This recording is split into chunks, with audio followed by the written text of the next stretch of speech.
तो बच्चों, Shri Vashishtha coaching classes में आपका स्वागत है। अध्याय 12 का प्रश्न क्रमांक 8 क्या है बच्चों? गुणनखंड कीजिए। और हमें उसका जो फर्स्ट वाला दिया है, क्या दिया? पी का वर्ग देन 6p ऋण 16। तो इसके गुणनखंड कैसे करेंगे बच्चों? हम देखो, यहाँ पर लिखा है पी का वर्ग, तो हम इसके आगे कुछ नहीं है तो 1 लगा सकते हैं, धन 6p ऋण 16। इसको करने का तरीका क्या है? हमको एक ऐसा नंबर चुनना है जिसको जोड़ने घटाने पर बीच वाला नंबर 6 आ जाए, और गुणा करने पर ये पहले वाले और आखिरी वाले का हम गुणा करके देखते हैं। तो क्या आ रहा? 16 एकम 16, और ये धन का ये ऋण का, तो ये आ जाएगा आपका ऋण में। तो हमें ऐसा नंबर का चुनाव करना है जिनके जोड़ने पर 6 आए और गुणा करने पर 16 आए। तो वो कौन से नंबर है? तो वो नंबर होंगे आपके 8 और ऋण 2। तो देखो, मैं यदि 8 में से 2 को घटाऊंगा तो 6 आ जाएगा, और 8 में इसी ऋण 2 का गुणा करूंगा तो 8 दूनी 16, धन का ऋण में होगा तो ऋण। आ गया समझ में? हमें ऐसे नंबर चुनना होता है, सेम होना चाहिए। देखो, ये दोनों भी सेम, ये ऐसे तो अपन कोई भी नंबर ले सकते हैं, लेकिन सेम होना चाहिए, तभी अपना काम बनेगा। ठीक है, तो अब इस नंबर की जगह पर हम इनको पुट कर देंगे। तो देखो, ये वाला 1p का वर्ग धन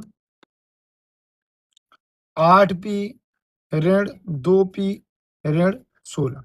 ठीक है, ये वाले की जगह पर अपन ने इनको लिख दिया। देखो, घटाएंगे तो वापस यहीं जा रहे हैं भाई, 8 में से 2 जाएगा तो 6 ही बचेगा। ठीक है, अब बस इसी को हमको आगे कर देना है हल। तो यहाँ हमने ध्यान से देखा तो दोनों में क्या कॉमन है? तो दोनों में p कॉमन है। एक p बाहर आ गया तो अंदर 1p बचेगा, और यहाँ पर बचेगा 8। यहाँ पर क्या कॉमन है? तो देखो, एक तो ऋण कॉमन है और एक 2 कॉमन है, तो यहाँ बचेगा ऋण और 2 चला जाएगा तो p। अब यहाँ से ऋण बाहर चला गया तो बचेगा धन 8। कैसे? क्योंकि देखो, मैं चाहूं तो 16 को क्या लिख सकता हूँ? 2 गुणा 8। तो देखो, ये वाला 8 यदि 2 बाहर चला गया तो यहाँ पर 8 ही तो बचेगा। अब ये दोनों देखो सेम आ गए। अब इनको उठाकर फिर से हम एक बार लिख देंगे बच्चों। तो देखो, ये आ गया आपका p धन 8। तो क्या बचा? देखो, ये दोनों कॉमन आ गया, तो ये वाला तो यहाँ गया, यहाँ बचेगा p, ये वाला ऋण, ये वाला 2। जनरली बच्चे सोचते हैं कि ये वाले 2 थे तो एक कहाँ चला गया? बेटा, इसको हमने कॉमन लिया तो एक ही बार आएगा, तो बचेगा p ऋण 2। यही आपके प्रश्न का क्या होगा? उत्तर होगा। का दूसरा वाला क्या है बच्चों? 5y का वर्ग ऋण 20y ऋण 8z धन 2yz। तो देखो, सबसे पहले अपन मैं इसको आगे पीछे लिख देता हूँ, ताकि वो ये क्या है कि क्वेश्चन थोड़ा सा इजी हो जाएगा। इसको तो मैंने रहने दिया 5y का वर्ग ऋण 20y, इसको आगे पीछे लिख दिया बच्चों, तो ये हो गया 2yz, और इसको लिख दिया मैंने ऋण 8z। देखो, ये वाला तो जैसे का तैसा है, इसको मैंने आगे लिख दिया धन वाले को, ऋण वाले को पीछे। अब इसमें से हमको लेना है उभयनिष्ठ। तो देखो, इसमें एक तो बाय कॉमन है, क्योंकि यहाँ 2 बाय है, यहाँ 1 बाय है, और यहाँ पर 5 भी कॉमन है। कैसे? तो मैं आपको बताता हूँ। देखो, मैं 5 को तो लिख सकता हूँ 5 गुणा बाय। इस 20 को लिख सकता हूँ मैं 4 गुणा 5, हो गया 20 गुणा 5। ठीक है, ऐसे यहाँ पर ये धन को यहीं रहने दो, इसको मैं लिख सकता हूँ 2 गुणा बाय गुणा जेड ऋण, इसको लिख सकता हूँ 2 गुणा 4 गुणा जेड।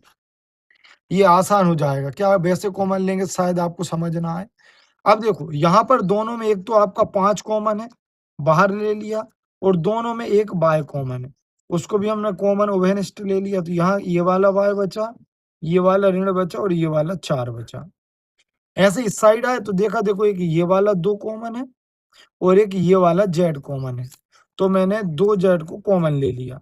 तो अंदर क्या बचा? ये वाला वाई बचा, ये वाला ऋण बचा, और ये वाला 4 बचा। ठीक है, अब ये दोनों देखो सेम होगा, मतलब हम बिल्कुल सही कर रहे हैं।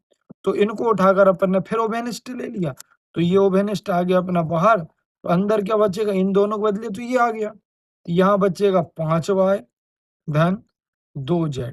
यही इस प्रश्न का क्या है? सही आंसर है। ठीक है, हमारे चैनल को लाइक करें, सब्सक्राइब करें, अपने दोस्तों के साथ शेयर करना ना भूलें।